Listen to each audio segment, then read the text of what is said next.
Nation Station, Manx Radio. One Dental Clinic, sponsors of Women Today, offer convenient appointment times in the heart of Douglas, so you can fit your dental care into your working day. First and my good afternoon. It's just gone 6 minutes past 2. I'm Christy DeHaven, and today we are back on the Conister Rock, where I am delighted to be joined this afternoon by a man who by rights probably really shouldn't be here at this time of year, because this is one of his busiest times of year. But Phil Edge is my guest this afternoon. He first became involved with the Southern 100, or the Friendly Racers, I love that moniker, in 1994, and he now boasts the title of Press Officer and Media Co-Ordinator. The meeting, of course, starts in earnest in just a few days' time, but there have already been the usual races on the circuit earlier this year with a pre and post TT, so I think it's safe to say with that and the rest of the year, Phil's work is rarely done. But he is most definitely the right man for the job, saying that road racing has been and still is his passion, something that's held him together for most of his life. He says it's in your veins, and once there, it never leaves you. Phil Edge, it is absolutely lovely to have you with us this afternoon. What is it about road racing then that just really gets in your veins like that? Well, good afternoon, Christy, and thank you for the invite. I don't know, I've tried to analyse it over the years. I've openly tried to walk away from it at times, and I've always come back. There's nothing like it. What was it that prompted you to want to try and walk away from it? I'm intrigued. I suppose the way sometimes there's incidents and the way that the various ways the sport has gone at times. You just want to feel as though you want a break. But I've always, I've never finally walked away. It's only been a temporary measure, and never really left, and more involved than ever and enjoying it more. And you say the way it's gone over the years. I think one of the things about the Southern 100 in particular, though, it's retained something of that sort of old school racing about it, though, hasn't it? Yes, I think it's the way we approach everything. We look after the riders, the spectators, the best of our ability, the fans, young and old. They appear to like the way the meeting is run, it's organised, the type of races we run, and they keep coming back for more. I know we'd had some guests on the show yesterday. I think you're probably listening, with Nigel Smith and Chris McGann sidecar races that were on the show, and they were just extolling the virtues of the Southern 100 and saying how much they love it and how it's just such a lovely feeling. And in fact, we had a text message in, I think it was from Broken Davy, who said that the Southern 100 is like getting a warm hug from a friend. Isn't that lovely? It is, it's lovely. The compliments we receive are embarrassing at times, but we enjoy receiving them, and encourage us to go to the extra mile to ensure that we continue in the same mode. And as press officer, obviously you play a big part in keeping the image of the Southern 100 going in that respect. And we'll talk a lot more about that over the course of the next hour with Phil. And if you've got any questions or comments for Phil, maybe you've got some memories you'd like to share. He looks a bit worried by that. You can text 166 177, or you can email me studio@manxradio.com. But we do like to find out about the background of our guests here on the Conister Rock. And Phil has sent me some lovely memories from childhood right through to today. And I'm going to come back to something you said in the very first bit of information you sent me, Phil. You say you had it on good authority you were found under a gooseberry bush in the grounds of the Hereford General Hospital. So an auspicious start then. yes, I believe it was dug up afterwards, and no more little edges, from my side, my parents' side of the family, so might be good, but yes. And Hereford sounds like a really sort of idyllic childhood, the way you talk about it, because of course now you're more surrounded by sort of deafening motorsport and things, aren't you? But back then it sounds like it was very peaceful, very quiet. Yes, where I was born, it was on the outskirts of the city, and within quarter of a mile were fields and farms and the very famous River Wye, which is a famous salmon river. And going down there as a kid and watching people fishing and bringing salmon in, and trout and other glorious fish like that. It was, very enjoyable. The milk being delivered by horse and cart and everything like that. It was nice. I haven't been back for about 20 years, but it had altered an awful lot then. I didn't recognise the city then, so I doubt I'd recognise it at all now. I guess in some respects, the Isle of Man still retains a little bit of that sort of idyllic sort of countryside feel to it, though, doesn't it? Oh, yes, definitely, yes. Do you think that's one of the reasons why you've stayed here as long as you have? Oh, definitely, yes. And looking back at your information as well, you say that it was trips to stay with family in Cheshire that first exposed you to racing properly. Tell us about that. Yes, the parents were from Cheshire, just outside Nantwich as such. And we used to come up and holidays at those times were spent with other members of the family, staying with them. And of course, very close to Nantwich and near Chester is Alton Park, on the premier road racing circuits. And we used to be taken there as a kiddie. And I suppose that's how I got really involved with the road racing side then. And we also used to go on holiday to some friends of my father's up in Scarborough. And I remember being taken to Oliver's Mount in the early 50s and seeing Geoff Duke riding the Gilera there, I think about 1955. And that was really something to really behold, and a lovely memory even to this day, sort of 60 years on, something like that. And I've always enjoyed Oliver's Mount, and it's a shame it's the situation it's in at the moment, but no, that's all part and parcel of the road racing, being brought up with it. And interestingly, a lovely sort of bring it right back round again moment for you, because you had an unexpected family reunion at Oliver's Mount a couple of years back, didn't you? Yes, I have two cousins across I hadn't seen for about 30 years, lost contact, and my cousin Betty had got in touch, and through a friend of hers who she knew from the south of the island, I think it was Port Erin area, and I got a phone call one time during the Southern 100 significantly, and was I so-and-so, and did I know so-and-so, and yes. And we eventually got together, made contact by phone, and we arranged, I think it's about 4 years ago, it'll be this year, and all met up again at the Gold Cup at Oliver's Mount, and had a great time. What a lovely thing to actually meet at the race course as well. So it just shows that, you know, your family background has always been sort of around the racing. Yes, the whole family, yes, yeah. Yeah, which is fantastic. And we'll come back to the family and bikes a little bit later. But we mentioned Cheshire there. And I think, was that where you first got involved with marshalling as well? Yes, at Alton Park then, yes. So I first started, I think you started on crowd control as such, keeping people back from trying to jump over the fence, which was very rare. And you got to a track marshal, then eventually sector marshals and flag marshals, and worked your way up over a period of time. You know, being sort of trained and assessed by other people when they thought you could move on. And we talk quite a lot about how important marshals are, especially with the road racing in particular. And you have also been involved with marshalling over here with the TT. And one of the things that's changed since you've been involved is we've had the helicopters coming over, which have made such an enormous difference, obviously, to the safety of the course and to helping riders if there's ever any incidents. And you were actually involved in the very, very first marshalling incident with using the helicopters. Tell us about that. It's fascinating. That was the lightweight TT in 1963.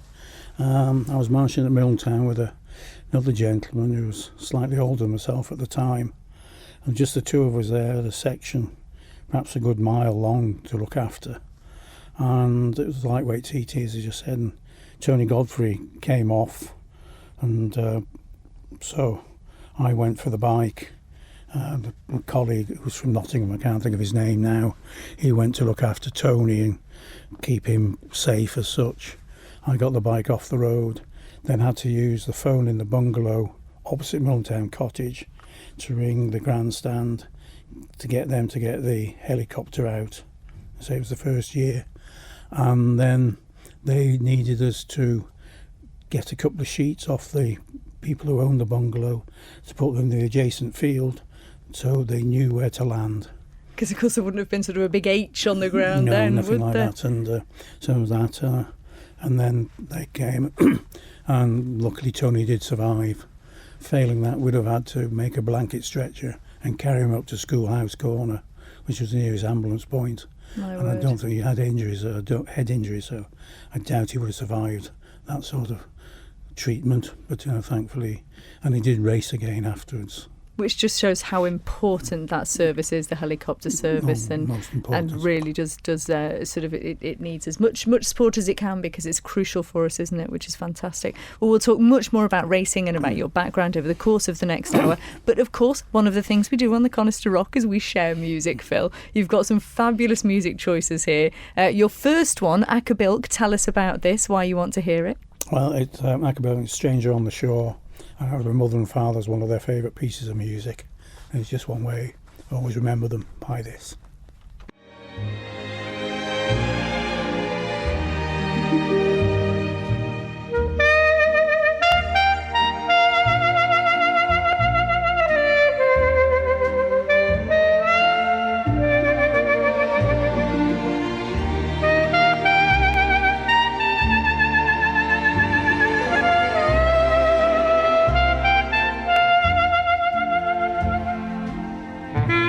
It is Acapulco, Stranger on the Shore. It's the first choice of music of my guest on the Conister Rock this afternoon, Phil Edge. And Phil, you say that is in memory of your mother and father, who themselves, they loved bikes, didn't they? Yes, very much so. It was both natural that I should continue there. I understand that they used to travel up from outside Nantwich, where they lived when they were courting, up to on a Saturday night up to Bellevue to watch the Speedway in Manchester, and obviously go to the races, and all the family, father's side of the family all had bikes, so it's natural progression. It was a given, really, wasn't it? Yes. Fantastic. Well, Phil is with us over the course of the next hour, so do text 166 177 if you have any questions or comments or memories for him, and you can also email studio@manxradio.com. We'll be talking with him much more after this. The Nation Station, Manx Radio. Abbey Dental, sponsors of Women Today, for all aspects of today's dental care. Highly recommended throughout the Isle of Man. And it is 23 minutes past 2 and we're on a Conister Rock special with Phil Edge, Southern 100 press officer, of course, this afternoon, having a lovely chat. And you mentioned earlier, Phil, Scarborough. You talked about that, going to Scarborough when you were young. And you call it England's only pure road race. And I'm assuming that watching that was one of the things that sort of cemented your love of roads over sort of tracks and circuits, was it? Yes, certainly. It's a unique... called the Parkland Circuit, but part of the circuit is one of the main roads in and out of Scarborough. So it is a real road race track, and it's say it was early 50s when I went. It first started in 1946, put on by the Scarborough Corporation at the time to welcome the troops home from the war, as a thank you gesture for what they'd done. And it carried on. It had its ups and downs, and it's been on the up until last year, unfortunately. But certainly a good circuit. Brought many a future world champion there, and world champions have gone back afterwards and raced there, and it's been a good venue. And it's again not one for the faint-hearted. As the Southern 100 isn't one for the faint-hearted either, no, is it? Not, no, even the chaps yesterday, our cycle guest yesterday was saying that it makes them very nervous going out on the Southern 100. Yes, there's a different way with the Southern compared to the mountain course, whereas riders have time to relax on the mountain course, as silly as that sounds. Whereas round got 4.25 mile round Balan, and you don't have time to relax. The corners and the chicanery and everything is coming up so fast. You just can't relax at all. And you've ridden bikes before, but you've never actually raced, have you? No, never had the chance to race. No. Would you have wanted to? I would have done. I think yes. Had I been able to, I think it would have been something I realised I couldn't do, so I didn't try to pursue it. So I moved on to the organisation side, and then organisation side, and like I say, then the press side, but still on the organisation side. Because I think it's one thing that we talk about quite a lot when it comes to TT and Southern 100 time and Manx Grand Prix as well, is that there is something about the riders. They just have a slightly different brain, I think, to the rest of us, don't they? There's something very special, yes. And you something have that sort of unique perspective in that you get to know a lot of the riders sort of both on and off the course, don't you? Yes. It's think over the years, the number of riders I've got to know, some better than others, obviously, and it's nice when you still see them at circuits. They might know they're watching and they still remember you and say hello, Phil, or how are you, and all the rest of it. Years on, and I've had some come up to me, fairly recently and saying, "Oh, how are you?" And I thought, "Who are you?" At first, they've had to say who they are, but it's just nice that you are remembered, and it's a pleasure to be part of it all. I can imagine. And a privilege. Yeah, very well said. And okay, would it be mean then to ask who have been your favourites over the years? Oh, I suppose one of my early heroes was obviously Geoff Duke, who I had the privilege of meeting and becoming a friend. So that's something special. John Surtees is another person I met as a youngster who remembered me right up until his unfortunate death a few years ago. Bob McIntyre, of course, and I had the lovely privilege of meeting his daughter at the post-TT meeting at the Milan this year, which was very enjoyable on that side. Another one is Mike Harewood, of course, who I got to know very well. Joey Dunlop. It goes on and on, but... Do you think now, speaking of those names, the Halewoods and the Dukes and the Dunlops, do you think, because to me, they have that sort of iconic status, they sort of feel almost like rock stars, they're celebrities, weren't they? Do you think that could ever come round again? Do you think they could ever be those sort of big celebrities now, or is it all sort of changed in that respect? Yes, I think there's... perhaps don't have the same aura about them these days. It's just something special. And so that little bit better, no, not better, but different to the present day ones. They've still got, the John McGuinnesses and the Michael Dunlops, still fantastic, great riders. But they've just got to do that little bit extra to get up with the likes of those. It's different eras and different racing machines and everything like that. And you could argue till the cows come home and you still wouldn't get to who was ever the greatest, but certainly there's just something special about the likes of those. Do you think maybe, because obviously with your line of work, with being the press officer and media liaison, do you think part of it is possibly the way that's all changed? Because now it almost feels like they're a lot more accessible because they're all over social media themselves and you can tweet them or you can, sort of tag them in an Instagram picture. Whereas in those days with the Geoff Dukes and even the Dunlops of their time, they were a bit more removed, weren't they? A bit less sort of accessible. Yes, I think they're perhaps a lot more reserved. Publicity shy. Joey certainly was. I don't think Geoff was over enamoured with microphones being pushed into his face, and they got to know certain journalists who they would talk to, tell them far more. The pushy ways which you have to be sometimes today wouldn't suit them at all. Well, tell us, Phil Edge, about your next piece of music, which I think might surprise a few people. And Shirley Bassey and Big Spender. Again, it's memories. One, I've been fortunate to see Shirley live twice. Oh, I'm so jealous. First time was at Batley Variety Club many years ago, and then later on at the Apollo Theatre in Manchester. And you felt totally underdressed in a lounge suit and tie. Everybody seemed to be in full dinner suits and bow ties, the men. The ladies in full evening dress, and all the men with roses to throw on the stage at her and whatever. But a fantastic performer, still is. And she was performing earlier this year at the Albert Hall, Royal Albert Hall. And it's a lovely memory. She's another artist, and my dear late friend Gordon Clegg, he also thoroughly enjoyed her. So it's a memory of Gordon as well.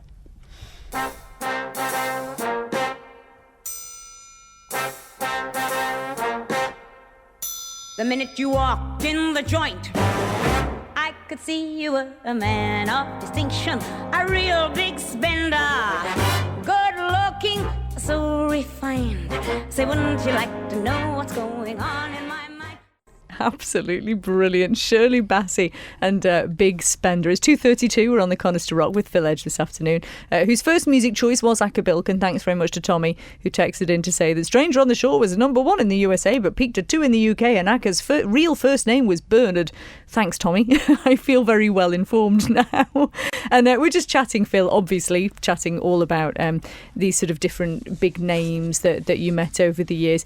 Lovely to think that you Geoff Duke was one of your sort of heroes in road racing, and then you ended up running the Duke Road Race Ranking Championships, didn't you? That must have been quite something. Yes, very privileged to be doing so now. Peter Duke, Geoff's eldest son, approached me in 2001, the year of the no racing on the island because of the foot and mouth. He wanted to organise a road race championship series that would emulate the road race championships on road courses that have been abandoned by the FIM, which is now the MotoGP setup, and put up a trophy in his father's memory, or his father's honour as it was then. And so myself and a couple of other people formulated the Duke Road Race Rankings, which are all the road race meetings in Northern Ireland, Southern Ireland, the Isle of Man, which included Derby South at the time, which no longer exists, Oliver's Mount, and we've now gone into Europe, certain meetings in Europe. And this first started in 2002.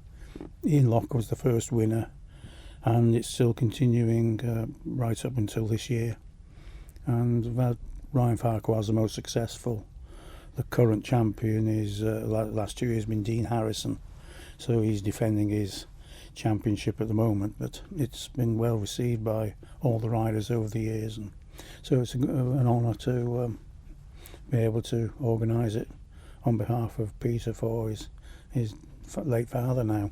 How lovely. And you mentioned Dean Harrison there, and you think of Peter Hickman and what happened this year in the TT and some of the speeds these guys were going. Did you ever think they were going to get this quick around those roads? It's phenomenal. It's unbelievable in some ways, but unimaginable. I know, exactly. Well, we're going to try and get some hints and tips from you before the end of the show about what might be happening next week on the Southern 100 Balown circuit. Very excited about that. But we talked a little bit about your family earlier, and you described them as a motorcycling family, and especially on your father's side, because it was his brother Jack that was quite a well-known mechanic, and he was very involved in racing, wasn't he? Yes. Prior to the war, his father, of course my father's father, said, no, you've got to have a trade, so he ended up as a fireman on the Great Western Railway. Then he ended up in the war, survived Dunkirk and everything else, and came back, and he met a gentleman by the name of Bill Webster, who was a Scouser, but he lived down moved into Cheshire, and Bill was an ex-speedway rider before the war, and he set up a motorcycle business in Crewe, and my uncle joined him as a mechanic and ended up as his chief racing mechanic as well when Bill started racing on the roads. He was no slouch. He got a 6th and a 5th in the TT and the 125 and 250 classes in the 50s, and it went on from there with my uncle that he was. You say he was partly sort of perhaps one of the reasons why you first became interested in the Isle of Man and the TT. Yes, he used to come over and with Bill and the mechanic. Initially, Bill used to ride Excelsiors, then he had 125 and 250 MVs, MV Augustas, and he used to come back with all the exploits and everything else and tell us all about it, so that encouraged me to get involved. My mother and father used to say, well, Philip gets a bit older, we'll go over to the TT. I first came over in 62 and watched then, and I brought my parents over in 1964 for their only ever visit, unfortunately. And what did they make of it? Oh, they thoroughly enjoyed it. Couldn't believe it. I couldn't believe it in 62 myself, and came for the TT, came back for the Manx. Enjoyed the Manx more than the TT. Why? Why did you like the Manx more? Slightly more relaxed, I think, and more racing, And I think at times there was a better atmosphere with the Manx than there is at the TT. It was less professional then, still is now, but you still. And I still prefer the Manx to the TT to this day. Well, let's have a bit, anyway, of your next piece of music, which is a cracking track, Phil. And now the end is near, and so I face the final curtain.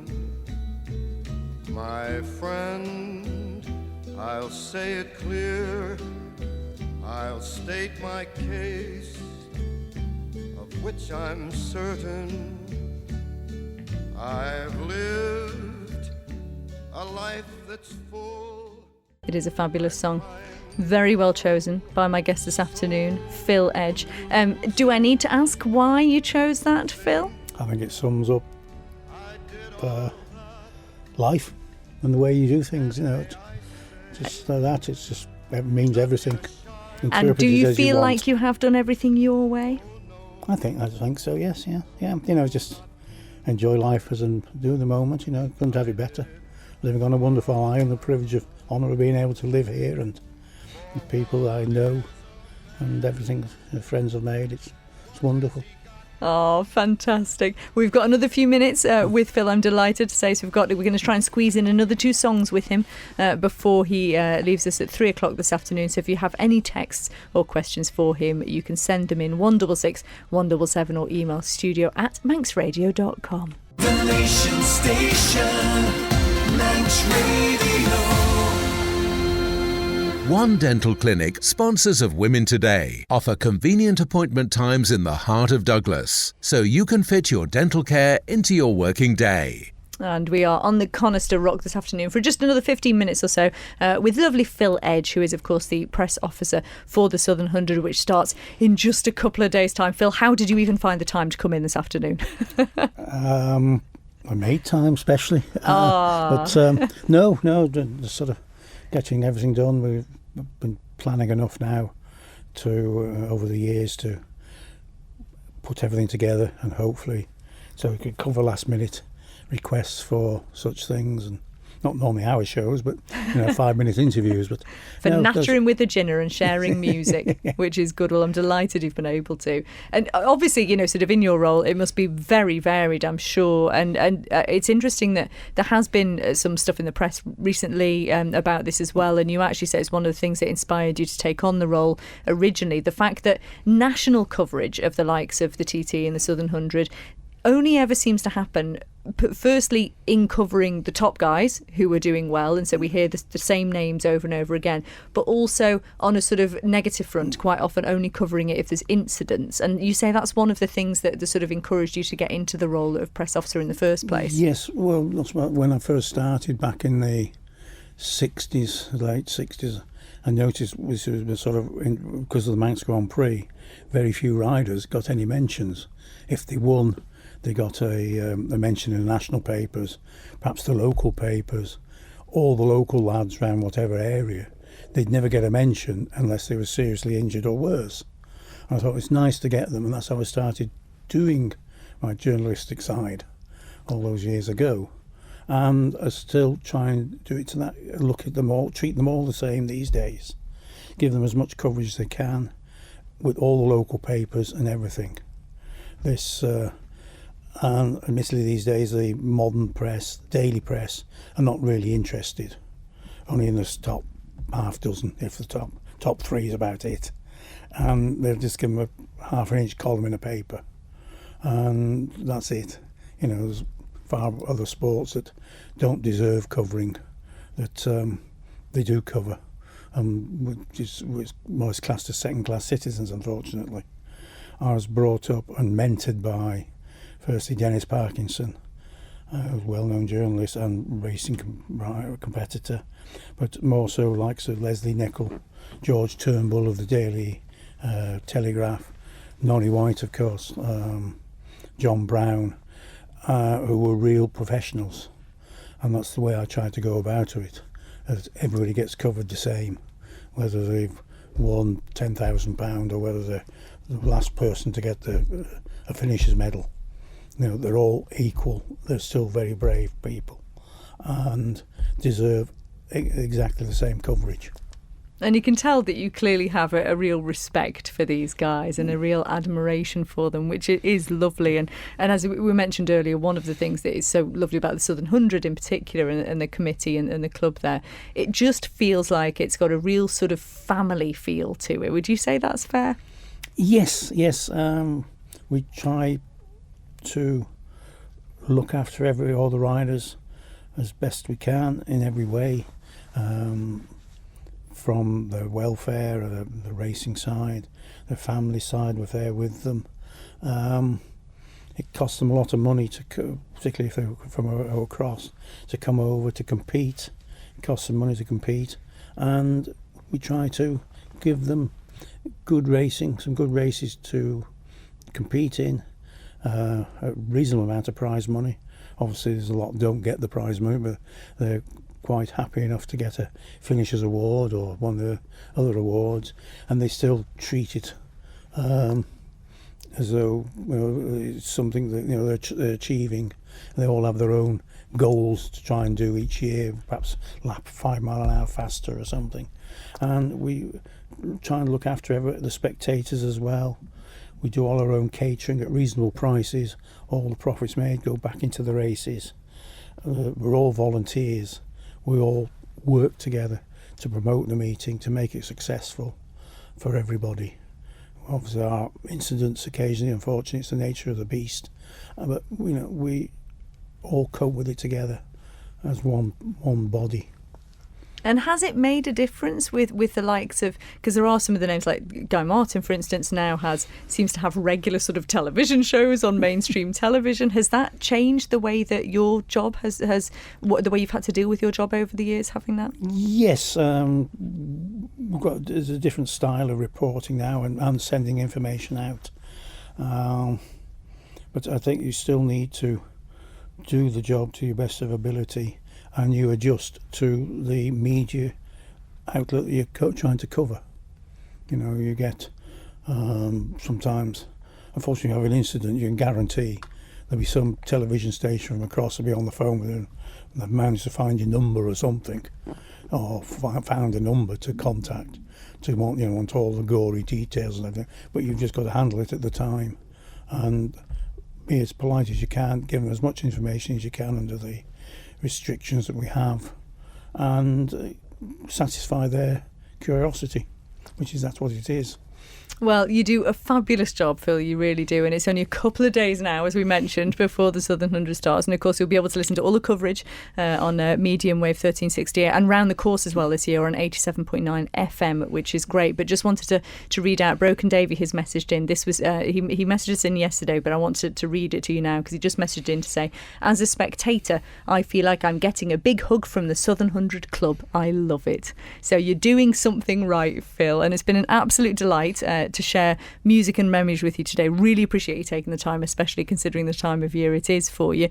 There are 2 pieces of music left. Alex is a legend and has agreed to play one song at the start of his show because we won't have time for it. So before we hear the previous song, tell us what that last song is going to be that Alex is going to play for us. The last song is the anthem we play at the prize presentation at the end of Championship Day in Castletown Square for the solo champion before they receive their main trophy, and that is Tina Turner, Simply the Best, and it does sum everything up. So do stay listening because Alex is going to play that at the start of his show. But what we're going to go out with today on this show is some Status Quo. Phil, why have you chosen this one? I've always liked Status Quo from day one and still enjoy seeing them. Also, last time I saw them was at the Villa Marina. Fantastic evening, and I don't know if I'm reliving my youth or what, but I can listen to them, and there's enjoyment in their music. They enjoyed providing it, and I enjoy listening to it, even the acoustic style that they were doing before Rick Barfitt passed away. But no, it's just something that suits my mood a lot of the time. Well, it is a great way to end with some status quo and rocking all over the world. Don't forget, if you've missed any part of today's programme, if you go over to the Manx Radio portal, you'll be able to watch some video clips of us chatting with Phil Edge this afternoon, and also you'll be able to listen again on demand via the Manx Radio website. But in fine style, taking us out this afternoon, status quo rocking all over the world. All the best for the Southern 100, Phil Edge. Thank you very much.